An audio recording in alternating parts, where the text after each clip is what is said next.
Hello, my name is Julie Abo, and I'm a member of the Tadaima Virtual Pilgrimage Planning Committee, and I welcome you here today.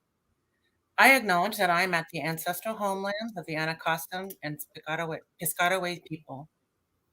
I would like to thank CEO Mr. Dmitry Filomenov and Director Millie Jackson of the Aleutian Pribilof Islands Association for making this session possible, and we hope that this is just the beginning of many partnerships. It is truly my pleasure to introduce today's speaker, Michael Livingston, who I now call a friend. He has been instrumental in connecting Tadaima to the Unangax Aleut World War II history. You know, I'm ashamed to say that I have known very little of this history, but this is part of a process of sharing, learning, and healing from one another, which is why this presentation is so important. Mike is Alaska Native Unangax Aleut, and he is the son of U.S. Army Sergeant Bob Livingston, who served in the U.S. Army during World War II, and Anna Livingston, who served as a civilian nurse's assistant. He was raised in Cold Bay on the Alaska Peninsula with his older sister and older brother. He's partnered with JACL Alaska and worked with Tokyo Broadcast Systems, educating his audiences about this history. Mike also serves as captain with the Alaska State Defense Force, which he'll tell you a little bit about, a direct descendant of the Alaska Territorial Guard from World War II. He is currently a cultural heritage specialist with the Aleutian Pribilof Islands Association and a principal investigator with the National Science Foundation. Mike has also worked in Alaska for over 27 years as a police officer. So now I'm so glad to welcome Mike Livingston. Thanks, Julie. I appreciate the introduction. I appreciate the opportunity to present to you. I know some of the pronunciations of the words that I gave you are difficult, and you nailed all of those, so I really appreciate that. So I'm going to go ahead and start up a PowerPoint here. See if I can start it from the beginning. And the title of my presentation is War Crimes Against the Unangax Aleut People from 1942 to 1945. And just a little notice that the topic of war crimes can be violent. Some of the text can be disturbing. If you need to talk with someone to process information, reach out to a friend or a counselor.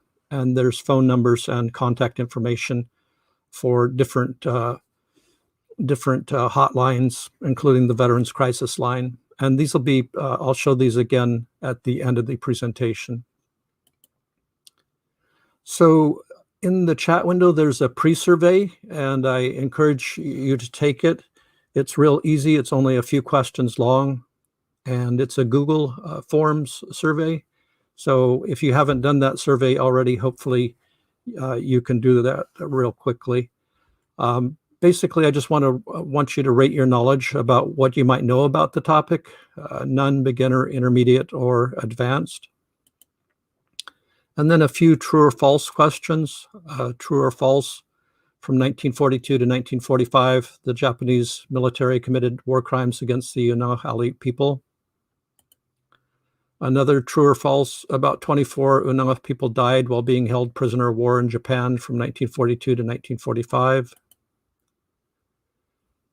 Another true or false, the United States government kept the Unangax people in internment camps until 1945 due to military necessity.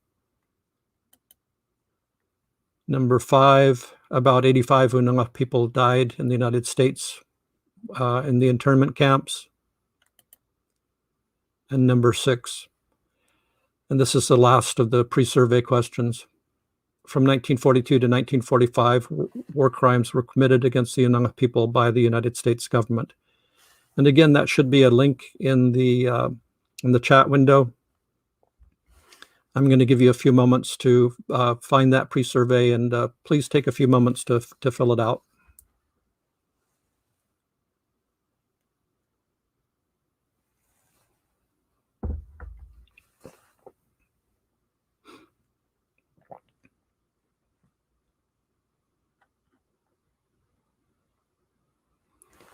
Well, thanks for taking the pre-survey. And if you want to, ideally, you would take it before my presentation. But if you want to take a go at it while I'm presenting, there is going to be a post-survey, and the post-survey questions are going to be they're going to be very familiar to you. So I have a 2-page abstract. The first part of it is that the Unangax people may have been victims of war crime by the Japanese military from 1942 to 1945. That sometimes victims of crime deny what happened to them, silently internalizing the trauma.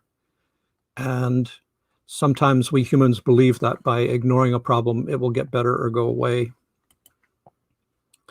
And the second part of my abstract is that when we humans stuff things down, we make them not better, but worse. And that sometimes this can be transferred to future generations in the form of historic or intergenerational trauma. This presentation focused on what happened to the Unangax Aleut people at the hands of the Japanese government and the United States government, based upon firsthand accounts and legal reports to determine if there's any evidence of war crimes. My presentation today is produced by the Aleutian Pribilof Islands Association under a grant from the Office of Victims of Crime. The opinions, findings, and conclusions or recommendations expressed are those of the contributors and do not necessarily represent the official position or policies of the United States Department of Justice. As Julie mentioned, my father served in the United States Army during World War II. My mother served as a civilian nurse's assistant. I was raised in Cold Bay on the Alaska Peninsula, which was a World War II base, mostly an airplane base. There's a large runway in Cold Bay. My education, I graduated from high school, have a 2-year degree, a 4-year degree, 2 master's degree, and a PhD. I'm affiliate faculty at the University of Alaska Anchorage and Alaska Pacific University. I'm a tribal member with the Aleut Corporation, the QTT tribe of Sand Point. Some of my teachers included survivors of the internment camp in Alaska. Like Julie mentioned, I've served as a police officer in Alaska for 27 plus years. And I'm a captain with the Alaska State Defense Force, which is a direct descendant of the Alaska Territorial Guard from World War II. In World War II, between 6,000 and 20,000 Alaskan citizens, mostly Alaska Natives, stepped forward to serve. So just a quick review of the definition of war crimes. It's a 2-page definition. First one is willful killing, torture or inhumane treatment, including biological experiments, willfully causing great suffering or serious injury to body or health, extensive destruction and appropriation of property not justified by military necessity and carried out unlawfully and wantonly. And both of these definitions are important to keep in mind when we review what happened at the hands of the Japanese military as well as the United States government. And the second page of definitions is compelling a prisoner of war or other protected persons to serve in the forces of a hostile power, willfully depriving a prisoner of war or other protected person of the rights of fair and regular trial, unlawful deportation or transfer or unlawful confinement, and the taking of hostages. So I have 2 research questions. The first one is from 1942 to 1945. Did the Japanese military commit war crimes against the Unangax Aleut people? And so just a quick review of the region that I'm talking about. It's the Aleutian and Pribilof Islands off the southwest coast of Alaska. The Alaska Peninsula and Aleutian Islands stretch in a southwest direction, roughly towards Japan, and then they arc upward in a in a direction towards the Kamchatka Peninsula of Russia. And our region, as I mentioned, includes the Aleutian Islands, the Pribilof Islands, also part of the Alaska Peninsula, the west end of the Alaska Peninsula, as well as the Shumagon Islands. We have 13 villages in our region. In the Pribilof Islands, St. Paul and St. George. On the Alaska Peninsula, Nelson Lagoon, King Cove. And then in the Shumagon Islands, Sand Point, Unga, also on the Alaska Peninsula, Belkovsky. In the Aleutian Islands, False Pass, on Alaska, Nikolsky, Palof Harbor, and then Atka Village. I think when we start talking about World War II, we talk about some of the beliefs that were occurring before World War II. One of them was scientific racism from the late 1800s and early 1900s, in which people, including anthropologists, rated people by their ethnicity, with the white race being superior to all others. Other races beside white were considered inferior. It was based upon the color of the skin, sometimes the shape of the skull or the shape of eyes, as well as facial expressions. And it's also important that we review one of the people behind World War II from Germany, Adolf Hitler, who wanted to take over the world. He viewed the Jewish problem, and his solution for the final solution for the Jewish problem was extermination. And he utilized concentration camps such as Auschwitz and Dachau. And if you ever visit Europe, I encourage you to visit Auschwitz. Another person that played an important role was United States President Franklin D. Roosevelt, who was born in New York. He graduated from Harvard and Columbia Law School. His initials were FDR, and he had polio. His legs were paralyzed. And it's also important that we remember that United States for a long time was neutral, really didn't want to get involved in the world wars that were going on mostly in Europe. And it's also important we acknowledge Admiral Isoroku Yamamoto, who was a Japanese Marshal Admiral, and he served with the Imperial Japanese Navy. He was commander-in-chief and the mastermind behind Pearl Harbor, the Battle of Midway, as well as the invasion of the Aleutian Islands. We know that on December 7th, 1941, Pearl Harbor was attacked by the Imperial Japanese. There was over 353 Japanese planes, over 2,400 Americans were killed, and over 60 Japanese servicemen were killed. And then after Pearl Harbor, there was Midway, 6 months. And it was started June 4th through 7th, 1942. There were 4 Japanese fleet carriers. The Japanese wanted it to be the final blow to the United States military. There was over 300 Americans killed and over 3,000 Japanese killed. And about that time, there was the invasion of the Aleutian Islands, which was basically a distraction from the Battle of Midway.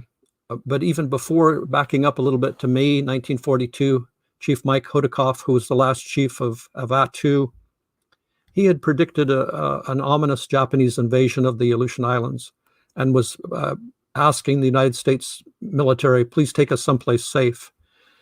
And the United States military actually gave orders to the people of Aleut, pack your bags because we're going to take you someplace safe. And the captain of the United States military was on a military ship anchored at Aleut, and he leaned against the rail. The chain busted, and the captain fell into the ocean. People laughed at this because they saw it as a funny event. But then, unexpectedly, the United States military ship left Aleut without taking Aleuts to safety. And so basically, the Aleuts were birds in the coal mine. And for those of who might not be familiar with birds in the coal mine, coal miners used to take birds in a small cage into the coal mine, and if the birds fell over, the miners would know that there's something wrong. There's a poisonous gas, for example, in the coal mine. And so when Attu went silent, the United States military knew that there was something afoot. And just a quick review of the islands that I'm going to talk about. There's Unalaska Island, commonly known today as Dutch Harbor, but the preferred name by the Unangax people is Unalaska. There's Kiska Island, where there were 10 United States soldiers stationed as a weather station, and there was Attu, where there's Attu Village. So on June 3rd, 1942, 2 Japanese ships, as well as many other ships and submarines, invaded Unalaska or Attu. There were 12 Zeros, 10 Kates, and 12 Vals that started bombing Unalaska Village. There were 43 Americans killed, and 1 Japanese aviator died on Akutan Island, which is just north and east of Unalaska Island. A Japanese plane called the Zero landed. The pilot died, but the Americans were able to recover that plane and to learn a lot about how it was constructed and how it flew and what its weaknesses were. And then on June 6, 1942, 10 Navy weathermen were taken prisoner of war. The Japanese invaded and occupied Kiska Island, and the 10 Navymen were taken prisoner of war to Japan.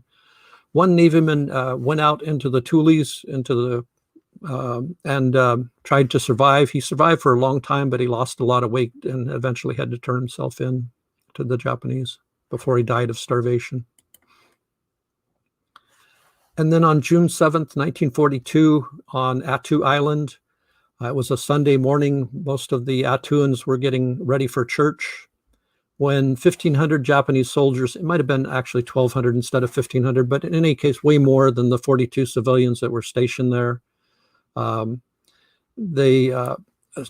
Without warning, the Japanese soldiers started shooting into the wooden homes, machine gun fire, high caliber fire, rifle fire. Amazingly enough, only 1 person was hit, and a woman was hit in the leg. There was a school teacher there named Etta Jones, and her husband, Charles Foster Jones, who ran the radio to give radio broadcasts to the United States military back in Kiska as well as Unalaska.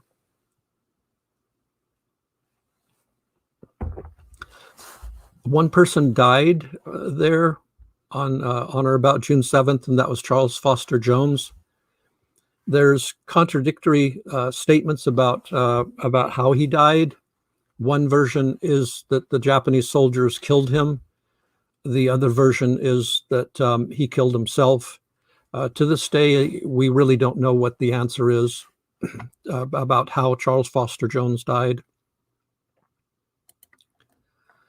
I'm going to start delving now into some of the firsthand accounts about to answer the question about whether or not war crimes were committed against the Unangax people by the Japanese military. And Mike Lucanen was one of the Unangax Aleut people who was taken prisoner of war to Japan and who survived. And the following year, about 1946, Ethel Ross Oliver and her husband, his nickname was Nuchek, Simeon Oliver, went to Atka to teach, and Ethel Ross Oliver got a statement from Mike Lucanen. And part of that statement is that the Japanese doctors took blood out of a person's vein and put it in another person. They take blood out of one Unangax Aleut person and put it in my veins. So this potentially addresses the possibility of biological experiments being performed on American citizens who were taken prisoner of war, to Japan. We lost 21 persons by starvation. My daughter, she didn't eat for 23 days and died. Everyone worked at the clay mine and mountains. Young boys and girls worked at factories. We had to learn Japanese, even little kids. They will kill us if we didn't. In the year 1941, every one of us began to starve. So this statement from Mike Lucanen again addresses the question of whether or not the Japanese military committed war crimes against the Unangax people.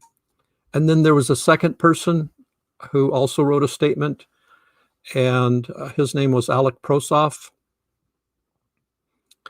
And the part that I've highlighted, no heat, very little food, people died. People eat from the garbage can and get poisoned food. Lots of children and babies die because they are hungry, and nothing but rice. We got so hungry we would dig in the hog boxes, learn to talk Japanese. Guards said they would kill us if we didn't. We were beaten and whipped. People died of neglect. So to address the question of how many people died, how many Unangax people died while being prisoner of war in Japan, it was about 24 people, including newborn children. And one of the things that the Unangax people were most upset about in the Unangax region, traditionally people were buried, but that couldn't occur in Japan. They had to be cremated. And for the Unangax people, they seemed to be most upset about having to cremate their relatives. They were put in little wooden cremation boxes, and they noted that the cremation boxes that were created for the Japanese people were too small for the Unangax people. And they speculated that maybe the Japanese people were smaller than the Unangax people because of the consumption of rice. And for the survivors, the consumption of rice became a very negative thing because that's all they had to eat when they were prisoner of war in Japan. When they returned to the United States, that's the last thing they wanted to eat was rice. So I want to move on to kind of a postscript in terms of what happened to some of the major people that I mentioned early on. United States Army General Simon Bolivar Buckner Jr., who was probably the most powerful person from 1940 to 1945 in the United States. His father served as a general during the Civil War, and his father fought to preserve slavery, to keep African Americans as slaves. And the United States General Buckner Jr., who served in Alaska, held some interesting views. He did not want African Americans to come to Alaska to help build the Alaska-Canada Highway, which Alaska needed to get supplies from the lower 48 up to Alaska. General Buckner said that he was concerned that the African Americans would breed with Alaska Native women and that their children would be mongrels. He instituted policies against Alaska Natives. And when some people hold racist views, such as, for example, believing that whites are superior to people of other ethnic backgrounds, it tends to degrade the lives of people of color, as well as their own lives. If General Buckner had not held the view that the Japanese soldiers were inferior, he might not have held the view that he wasn't afraid of the Japanese. And whenever anybody has a weapon of any kind and their intent is to harm you, you should really be concerned about it. He wanted a photo op. He went to Okinawa to get the photo op, and he went up into the mountains, and the American soldiers up in the mountains were saying, "Please don't come up here, General Buckner." Every time someone of high rank comes up into the mountains, for example, for a photo op, and they come up with the jeeps with the flags and all the insignia, and they wear the hats with the stars on them, it draws fire from the Japanese, additional fire. And then you leave, and then we have to deal with this additional fire. But again, General Buckner said that he's not afraid of the Japanese. This photograph was taken up in the mountains of Okinawa, and the American soldiers were saying, General Buckner, the Japanese have you zeroed in. At least take off the helmet with the stars on them, so that they can't get a clear shot at you. And this is the last photograph that was taken of General Buckner. A few moments later, a large round was fired at him, and it ended his life. Then research question number 2. From 1942 to 1945, did the American government commit war crimes against the Unangax Aleut people? And it's been pointed out a lot that the Japanese during World War II were cruel to people. But if you read the book Flyboys by James Bradley, he points out very eloquently that other people have also been mean or cruel in the history, and that Europeans have a long history of cruelty to indigenous people. And that is echoed in Unangax Aleut history from Russian Orthodox priest Ivan Veneminov's book. And Veniaminov lived in Unalaska from 1824 to 1834. And he wrote the goal of the Europeans in the 1700s was to exterminate the Unangax Aleut people. And that word exterminate is not my word. It's Father Veniaminov's word from his book, Notes on the Island of the Unalaska District.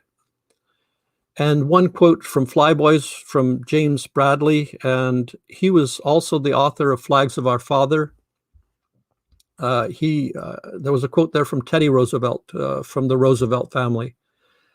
I don't go so far as to think that the only good Indian are dead Indians, but I believe 9 out of every 10 Indians are, and I shouldn't like to inquire too closely to the case of the 10th. And that's from chapter 2 of Flyboys.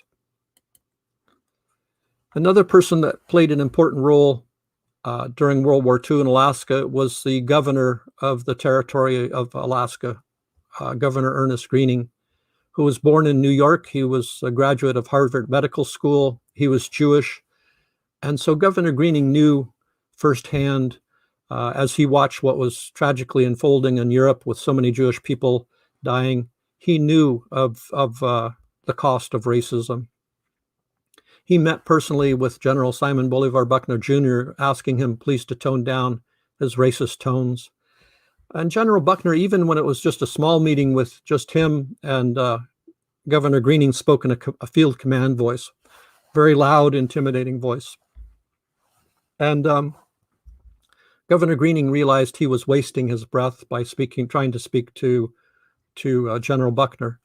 So he got on a plane and flew from Alaska to Washington, D.C., and many of us have made that trip in the past 5, 10, 15, 20 years, and we know today it's a bit of an arduous trip. But imagine how it would have been for Governor Greening back in the middle of a world war to travel to Washington, D.C. But Governor Greening believed that this was something of importance.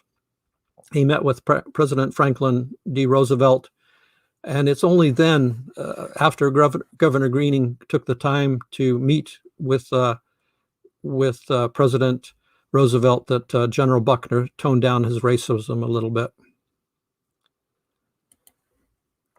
So there was basically, during World War II, there was the Aleut problem. The United States military had Aleuts living in the region. They had soldiers that they had to station and find housing for. So some people who have extensively investigated the Aleut evacuation in World War II, such as Dean Koloff, found quotes from different military people who made important decisions about whether or not to evacuate the Aleuts, such as General Edgar B. Colliday, who was the commander of Fort Mears. And Fort Mears is in Unalaska. And one quote from General Colliday was that Aleuts were degenerates, and he wanted them removed in part to cleanse the area. Another quote, if Aleuts were evacuated, their houses and their lands would be open for military use.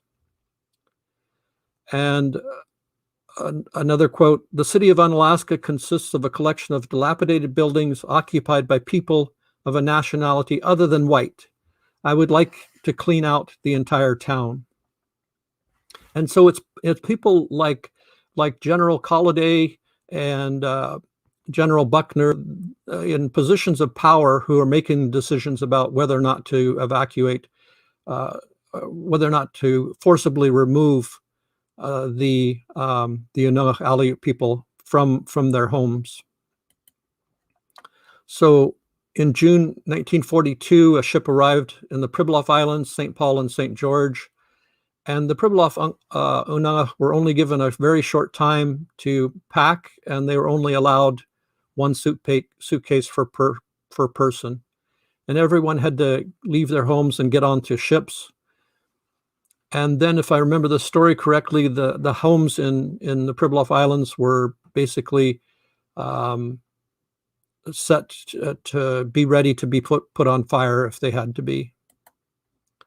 And then from the Aleutian Islands, 9 Unangax Aleut villages, the people were forcibly evacuated. And it was only the people that were 1/8 blood or more of Aleut. The whites could stay, and the people of 1/8 or less Aleut could stay. Those villages include St. Paul and St. George in the Pribilof Islands, Atka, Nikolsky, Kashiga, Biorka, Unalaska, Akatan, and Makushan. And some of these villages, after they were evacuated, they were never reoccupied. They were never repopulated, such as Kashiga, Biorka, and Makushan. The people were put on ships, and at that point in time, they really didn't know, the United States military really didn't know when they got on the ships where they were going to go. But they ended up taking the Unangax Aleut people, about 850, to basically abandoned canneries or abandoned mines in Southeast Alaska, including Funter Bay, Killisnoo, Wrangel Island, Burnett Inlet, Ward Cove. And then I'm going to fast forward the story up to 1978. A gentleman from the Pribilof Islands named Pat Pletnikoff went to an attorney in Washington, D.C., walked into his office. The Unangax people had been trying to get resolution for many, many years, basically from in the 1940s. The Unangax women wrote letters while they were still in the camps in Southeast Alaska saying, this is really bad here. The conditions are terrible. The water is terrible. The food we're being starved to death. And basically the United States military ignored the Unangax Aleut people from the 1940s until the late 1970s, until Pat Pletnikoff went into the office of John Kirtland. And like any attorney, Mr. Kirtland tried to see, is there grounds for a criminal case? Is there grounds for a civil case? And basically, Mr. Kirtland felt that the statute of limitations had passed. And so his only redress was an act of Congress. And so he had researchers start going through the National Archives. Some of the documents that were so dusty, there was a half an inch of dust on them. His two research assistants started reading through the documents. One of those included a Japanese-American assistant. And after about several years of wrangling, there was a United States Federal Commission that was held, headed by Justice Arthur Goldberg.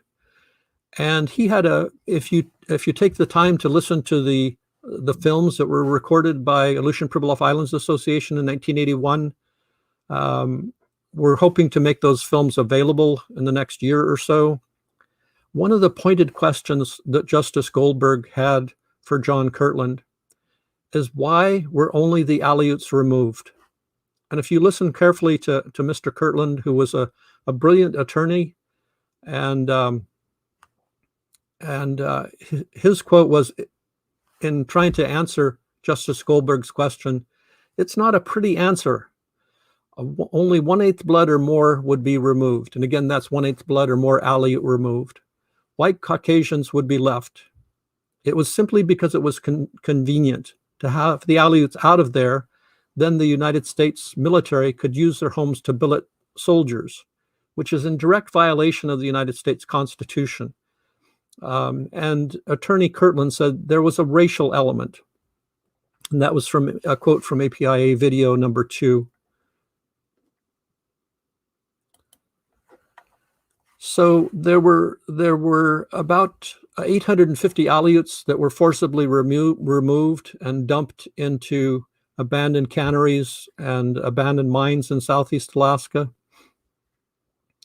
And about 800 out of those 850 Aleuts, there was about 85 people at least who died. And what John Kirtland said is the conditions in these camps were intolerable. They were life-threatening and debilitating. The water supply was polluted and life-threatening. In Funter Bay, there was no less than 40 deaths out of the 470. In Killisnoo, there was at least 10 Aleut deaths out of 87. In Ward Cove, at least 30 Aleut deaths in the first 9 months out of the 160 people. And at Burnett Island, at least 4 Aleuts died.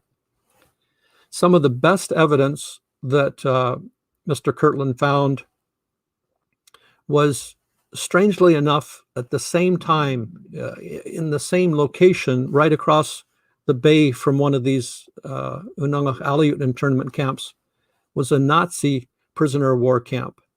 There was Nazis who'd been captured in Europe, transported to United States, and then put in a Nazi prisoner of war camp in Alaska. And Mr. Kirtland was able to find the living conditions that the Nazis were provided, as well as, and compare them to the living conditions of the Unangax Aleut people. The conditions for the Nazis was way up here in terms of housing, in terms of food, in terms of water, and the living conditions for the Unangax Aleut people was way down here. And that was some of the strongest evidence that Mr. Kirtland provided to the United States Federal Commission. And Mr. Kirtland pointed out that the real tragedy is that the deaths and suffering could have been prevented. In December 1943, the Secretary of War, Henry L. Stimson, authorized the return of home to the villages where the Aleuts had more resources. But they waited a full 5, 15, and 18 months before they started returning the Aleuts to their villages, where they had supplies, where they had food, where they had good fresh water. And more Unangax people died unnecessarily.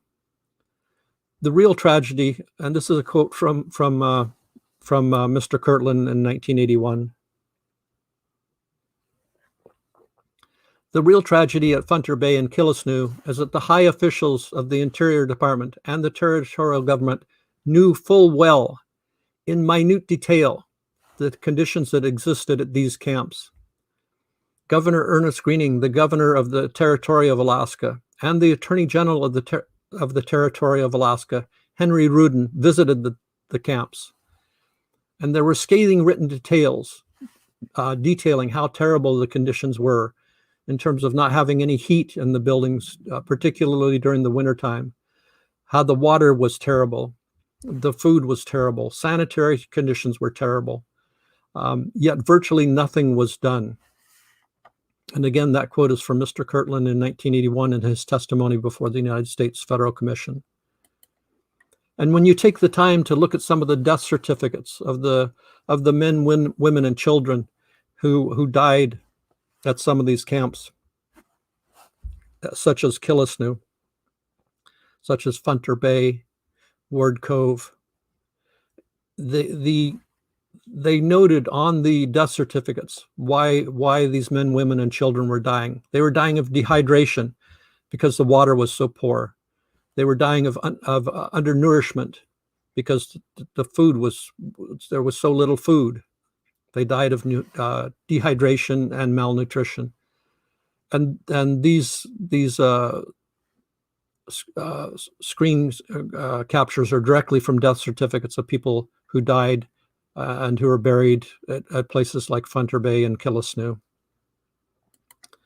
So the question of whether or not it was necessary to evacuate the Aleuts in the first place, here's what Mr. Kirtland said. Again, a brilliant attorney, educated at a prestigious law school in the eastern part of the United States, served with the United States military, and who investigated the concerns of the Unangax Aleut people, thanks to Mr.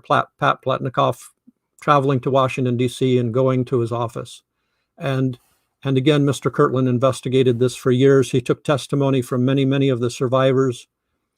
And what he said is any possible rationale under the doctrine of military necessity had collapsed completely within weeks, because military intelligence had long since concluded the Japanese posture at Aleut was defensive.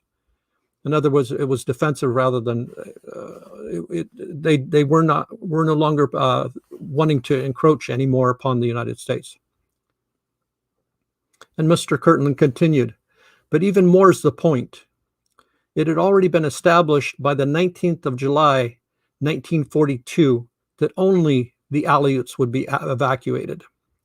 And by that, I mean people of 1/8 blood or Aleut or more. And if you're a Caucasian fisherman, you don't have to worry. So the doctrine of military necessity collapses when you look at the method by which this was done. When you look, moreover, by the fact that these people were not repatriated even when it became absolutely clear that there was no further threat in Alaska from any hostile power. And again, that quote is from Mr. John Kirtland in 1981. And finally, if you look at what the United States Federal Commission, the commission that listened to all the testimony in 1981 here in Anchorage, out in Unalaska, and in St. Paul in the Pribilof Islands, the commission ruled that the Aleut civilian residents of certain islands were relocated during World War II, remained relocated long after any potential danger had passed. The United States failed to provide reasonable care for the Aleuts, resulting in illness, disease, and death, and failed to protect Aleut personal and community property. When the Unangax Aleut people returned to their villages, they found that the United States military had occupied their homes and basically thrashed them. They thrashed the homes, they thrashed the churches, they desecrated the cemeteries, they took icons from the churches, and very, very disrespectful of the property of the Aleut people. And the phrase that Mr. John Kirtland, an outstanding attorney, used was wrongful deaths. And wrongful deaths is basically a fancy term in the civil world for what in the criminal world would be called homicides. And so it was pretty clear to the commission that what had been done to the Unangax Aleut people was wrong. I want to move on to a role model that might be adopted instead of that first role model that I showed from the 1800s in terms of stacking people with the whites being superior to all others. And it's from the United Nations Declaration of Rights of Indigenous People. And what this declaration says is that Indigenous people are equal to all other people, while recognizing the right of all people to be different, to consider themselves just different, and to be respected as such. I want to move on to a postscript of some of the people from World War II, including Admiral Isiroko Yamamoto. He was a very punctual man. If he said he was going to be at a certain place at a certain time, he would be there. And also to a plane that played an important role. I mentioned earlier the Japanese Zero. On the United States side was the P-38 Lightning. It was designed to be very fast, to fly very high in terms of altitude. The Japanese military had a nickname for it, 2 planes, 1 pilot. The United States, as we know, had cracked the Japanese military code and had it cracked for quite a while, and that played a role in the Battle of Midway. On April 6, 1943, or before that, a Japanese radio transmission had been intercepted and deciphered, and the United States military got a hold of the President of the United States and asked for permission for Operation Vengeance. And Admiral Isoroku Yamamoto said that he was going to be at Bougainville Island in the South Pacific Islands on April 16th, 1943 at 0800 Tokyo time. And a few hours before that, Operation Vengeance was launched. There was 14 cover P-38 Lightnings and 4 attack P-38 Lightnings. They had to fly a long distance only by compass and watch, and then they had to take a turn and fly another distance, again with radio silence, only with using a compass and a watch. And when they came out of the clouds, immediately in front of them was Admiral Isoroku Yamamoto's planes. And the 4 attack planes went in for attack, and the 14 P-38 Lightnings provided cover. This P-38 Lightning in the photograph here has an interesting history. To back up the history a little bit, the P-38 Lightning was first war tested actually in the Aleutian Islands, and its first military attack occurred above Atka village, going in to attack 2 Japanese planes that were trying to bomb Atka village. This particular P-38 Lightning crash landed on Aleut Island and sat there for many, many years until the United States military went in, lifted it up, took it to what is now J-Bear, Joint Base Elmendorf-Richardson, and number 95 is on display. You'll notice at its nose, it has a total of 5 weapons. If I remember correctly, there's a group of 4 50 calibers, and then in the middle there's a larger caliber, basically machine gun. And it was that larger caliber that was used to take out Admiral Isoroku Yamamoto on April 16th, 1943. And then I want to move on to a postscript. It's important to emphasize the resiliency of the Unangax Aleut people. And even though the Unangax Aleut people might have been subjected to war crimes during World War II from both the East and the West, the Unangax people are known for resiliency, the capability to bounce back. I mentioned Chief Mike Kodakov, and I showed you a picture of him standing on one of the ships before Aleut was invaded. Unfortunately, neither he nor his wife survived being a prisoner of war in Japan, as did a total of about 24 Aleuans. Tragically, fortunately, their daughter did survive. She returned from after the war was over from Japan to California, and then Seattle, Washington. None of the Aleuans could return to their village. It had been set on fire and bombed. And she returned to Sitka, Alaska, to the high school in Sitka, Alaska, where she met people mostly from Bristol Bay. And so she ended up going to Bristol Bay, where she met a man. They got married. They had a daughter named Barbara. And Barbara attended medical school and graduated from medical school at age 26. And proudly, Dr. Barbara Riley is one of the first Unangax Aleut American medical doctors. And she may be among some of the first Alaska Native medical doctors. So in terms of possible future models and approaches, I think it's important that when people have been through terrible things, such as the Unangax Aleut people were during World War II, it's important to form alliances with people who've endured similar experiences.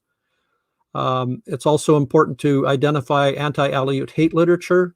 Unfortunately, today there still is anti-Aleut hate literature being published, large volume, and some of those literature, it's hard to recognize. You read the book, you think, wow, this is a great book about a girl surviving on an island off of the coast of California. But if you take a deeper look at books, sometimes even children's books have extremely anti Aleut hate literature. It's important to recognize those. We can also learn from what happened with the Jewish people and how during World War II and how they reacted to it in terms of forming an anti-defamation league. So now, thank goodness, when the Jewish people recognize that people are bad-mouthing them and trying to form hatred against them, they wisely take action to shut that trash down. It's also important to learn about people from other cultures. It's important to have counseling and talking circles, and to help each other out. Sometimes when these terrible things happen, it's hard even to talk about it with anybody else. But and we think that by stuffing it down and not talking about it that we're helping, but perhaps we're not. So to start moving towards the summary, if war crimes were committed against the Unangax Aleut people, I believe this should be openly acknowledged and built into Alaska and U.S. history, so that others will learn about it, and so that history will not be repeated, and so that historic and intergenerational drama can be better understood, and so that healing can occur. If you've ever attended an Unangax Aleut event, such as our culture camps or our elders luncheons, you know that when it's the appropriate time is announced, we all stand up, we face the icon that's located in a corner of a room or a corner of a building, we cross ourselves, and then we say the Lord's Prayer, either in English or Unam Tenu. And part of this prayer, I think, is important for all of us to remember. So I'll go over it. Our Father, who art in heaven, hallowed be thy name.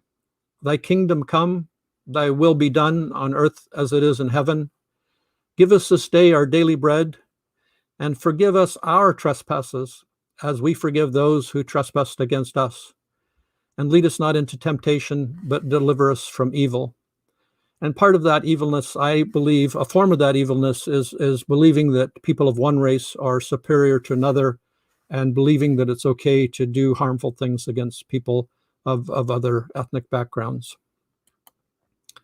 So this concludes my presentation. I do have a post survey that I would appreciate it if you would go through.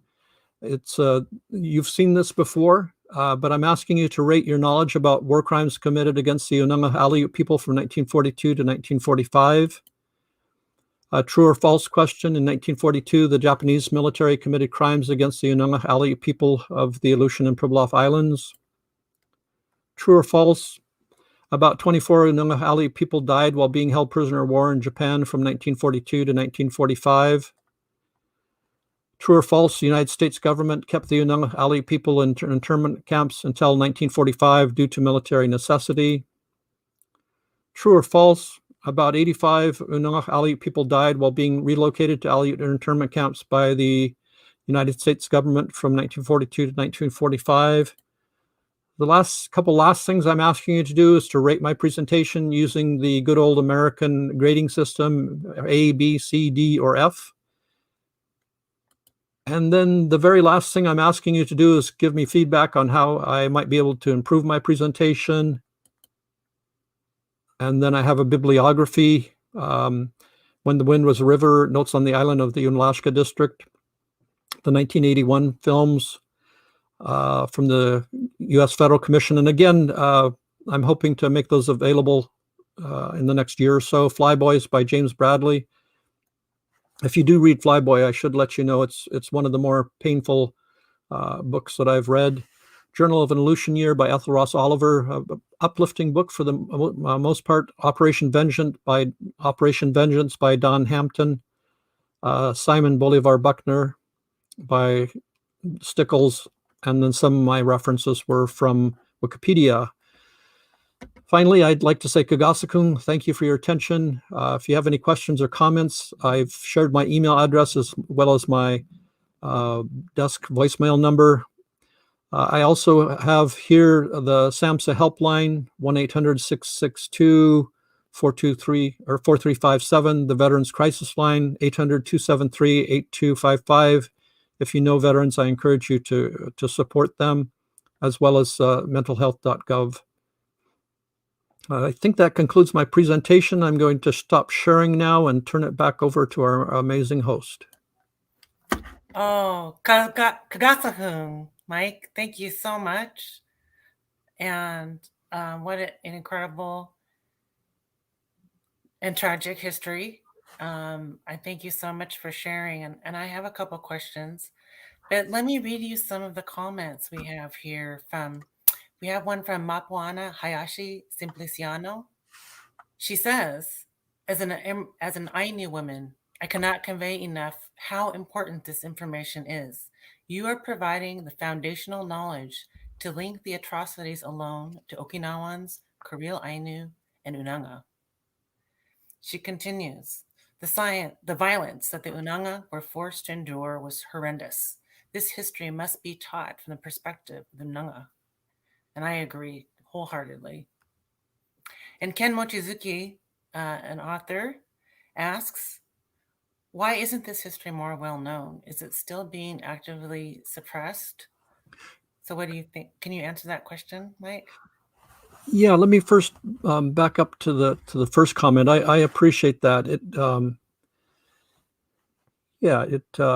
What happened was terrible, and it's sometimes the only way we can learn about it is through reading. To address the second comment question about whether or not it was actively suppressed, the answer is yes. Particularly during World War II, the United States military actively suppressed a lot of this information, and it stayed top secret for many years. And then I believe that the Unanga Aleut people who endured it didn't want to talk about it, because it was so bad, both in Japan and in Southeast Alaska. And sometimes the first time that they even talked about it at all was during the 1981 federal commissions. And if you back up and look at how the Unanga Aleut people, well, back then, before 1741, before Europeans arrived, I think the Unanga people were very verbal. They were warriors, and if something went on that they felt was wrong, they actively spoke about it. But under harsh European colonization, people learned you better shut up. If you don't shut up, lots and lots of people are going to pay for it. But hopefully, through the process of decolonization, we're learning that it's healthy to talk about being victims of crime, and learning to go to counseling, learning to talk with others, learning to write about what occurred and to read about what occurred. So yes, thank you for those questions, and hopefully I answered them. Well, so many parallels with so many other histories here in the United States, and I identify with that as well. Can I ask you, Mike, how did you yourself come to learn this history? What was your process? Thank you. Yes, that's a great question. So I graduated from 8th grade at Cold Bay Elementary School, age 13. There was no high school there. And so I had to travel 600 miles to Anchorage and then another 200 miles to Kodiak, where my Aleut basket weaver was Amphisia Shapsnikoff. And Amphisia was one of the survivors of the internment in Southeast Alaska. And then when I was about age 21, I moved to Unalaska, part of a kayak building project, and lived with Phil Tudiakoff, who was Amphisia Shapsnikoff's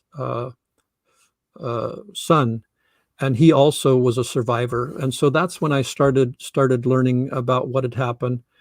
But it's a long process. And over the years, some of the Aleut and Unanga culture camps that I've attended, some of the instructors there have been survivors, such as Mary Bordakovsky from St. Paul. And so you learn about it a little bit, but again, a lot of the elders didn't want to openly talk about it. My in-depth learning has kind of accelerated. There's a reporter from New Yorker magazine, a woman of Japanese descent whose ancestors were were incarcerated here in the United States. Her name is Carolyn Lester. She's writing an article or creating a podcast focused on the Unangax Aleut people. And she asked me if I knew about the 1981 films. And I told her, no, I didn't. And she sent me a copy of it and gave me permission to distribute it to whoever I wanted, which is kind of funny because, as it turns out, APIA is the owner of those films. But thank goodness to Carolyn, I was able to watch those films again and again and listen to the testimony of amazing people like Phil Tudiakov, John Kirtland, the Unangax people from who testified in Anchorage, Unalaska, and St. Paul, and reading books such as When the Wind Was a River by Dean Koloff. And it's a lengthy process. You have to kind of be dedicated to it and really want to learn and to dig deeper and deeper in it. Also, I've been a part of a committee based mostly out of Juneau for the Funter Bay for the interpretive panels. I'm good friends with Okolina Patricia Lekanoff Gregory, whose parents were in Unalaska when Unalaska was bombed. So it does require some commitment to really learn about the what occurred, and it's ongoing. I'm still a learner and learning about it. So hopefully I answered your question. Oh, absolutely. And we'll definitely have to post your bibliography of those books. I've got to read some of them, and there are a couple of the films that are in the Film Fest, and we'll put the links in there as well for the films that you can watch. And people who are watching are asking, they would like to learn more about this. And again, we have the question: why doesn't this become more widely known? Yes, that is the question, isn't it? And maybe you could mention a little bit more about the testimonies, Mike. I think you said, are you going to be able to? They are available now online, and not yet. Okay. Thank you, Julie. Yes, they're not available yet. A little bit of a story. Back in 1982, API filmed those with old-fashioned, what is now old-fashioned film, which back then was probably modern film. They sent a copy to the amazing State Library in Juneau, who's kept them safely over the years, and they digitized them. And then the museum has provided a digital copy back to APIA. And just recently, I requested and was given permission to share those on sites like YouTube. And as quickly as I can, I hope to get to them. And that's where I learned about people like Dr. Barbara Wright and her amazing achievements, as well as many, many others. They're a gold mine of information. There's some testimony on there by Japanese Americans who were incarcerated in places like Anchorage. Gut-wrenching stories. One about a very successful businessman. He ran a dry cleaner here in Anchorage for many years. It turns out when I worked for the Anchorage Police Department for 20 years, I took my uniforms to his business for dry cleaning. The FBI showed up at his doorstep, arrested him, put him in a brig, a military prison on J-Bear. Back then, it would have been Fort Richardson or Elmendorf. The guard who guarded him was his son. So like I say, some gut-wrenching stories, but stories I think that we should know about, and hopefully I can depending upon my work schedule, start getting those uploaded here shortly. Well, yeah, that will be really incredible. So please let us know, and we'll help you get the word out on that. I noticed that Kimiko's put the links in for the wonderful panels that you've put together. Can you just say a little bit about the two panels coming up next Wednesday? Yes, thank you. Thank you for that opportunity. So on Wednesday, we have two panels speaking about some of the things that occurred with the Unangax people during World War II and since then. I'll try to recreate it from memory. And Julie, if I leave out some of our awesome presenters, maybe you can help my memory. Oh, sure.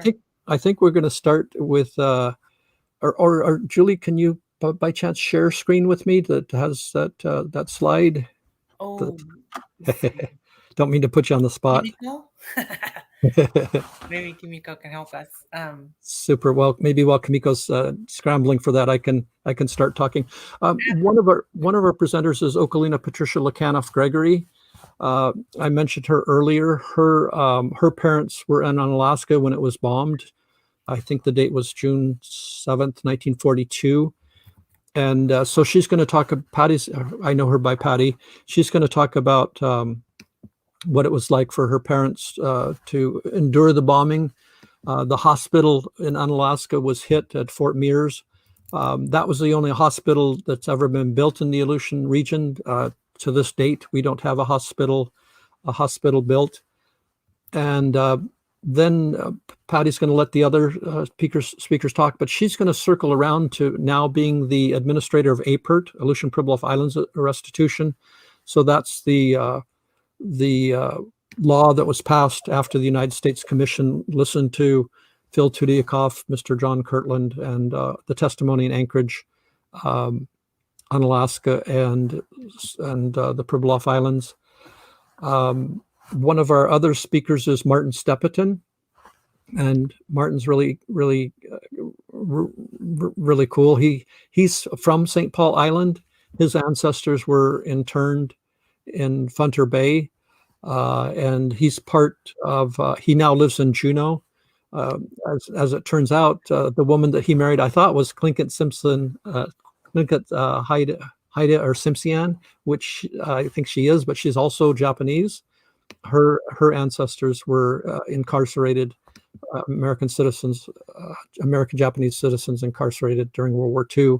And then hopefully Martin Steppeton is going to talk about the Funter Bay interpretive panel that a committee has been working on for about 2 years, these interpretive panels to help tell the story of what happened with the Pribilof Unangan Aleuts who were interned at Funter Bay. Let's see, who am I leaving out from the first panel? I think that's it, and then on to the next panel. I think there might have been someone else. Okay. Pardon my short-term memory. So we'll move to the second panel for a while. So the second panel is Dr. Rachel Mason from the National Park Service, who's going to speak about her work with forgotten villages that I mentioned earlier. Kashiga, Biorka, and Makushan. Basically, the Unangax Aleut people were forcibly removed from these villages, forced to be relocated to Southeast Alaska, and those villages were never repopulated. Also, Dr. Rachel Mason has been very instrumental in helping some of the Atuan descendants return to Attu on a ship called Tigla. And then Dr. Holly Guise is going to speak about her work with oral history, interviewing some of the survivals from World War II. Dr. Holly Guise is a Inupiat, and I think she graduated with her PhD from Yale and now is an assistant professor of history in New Mexico. And then Helena Pagano is going to speak. Helena is a descendant of Attu, and she's going to speak about Attuan history. And I think that's it, but I might have forgotten someone from the first panel. No, I think you got it. Okay. Well, if I did forget anybody, they'll certainly let me know. It's our fault. It's my fault too. No, I think that those panels are going to be amazing. And again, I hope it's just the beginning of future panels and discussions. And we have another wonderful comment from Mapuana Hayashi Simpliciano. Can you please talk a bit about how you navigate the complexity of being a survivor of war crimes, a decolonial educator, and the American identity? Thanks, Julian. Maybe you can leave that question up there to help me wander through it. It is very difficult to be a survivor of war crimes or any crime. To address crimes for just a second, recently, Aleutian Pribilof Islands Association has received grants from the Department of Justice Office of Victims of Crimes that helped sponsor my presentation today. And what we're learning is that victims of crimes, whether war crimes or other, need help. It's often difficult, and I myself have been a victim of crime, so I know firsthand it's really embarrassing. It's even though we haven't done anything wrong, we feel embarrassed, we feel shameful, we feel like we did something wrong when quite often we didn't do anything wrong. So finding someone that we can talk with is really important, and this also applies to veterans of wars. We think being macho, it's macho to not talk about it. That tends to internalize things and to make it more difficult, and more difficult on us as well as our family and friends. So we need to find ways to talk about it. And sometimes it's difficult for us to go to professional counselors. Sometimes talking circles, people who've shared a similar experience, can be very helpful.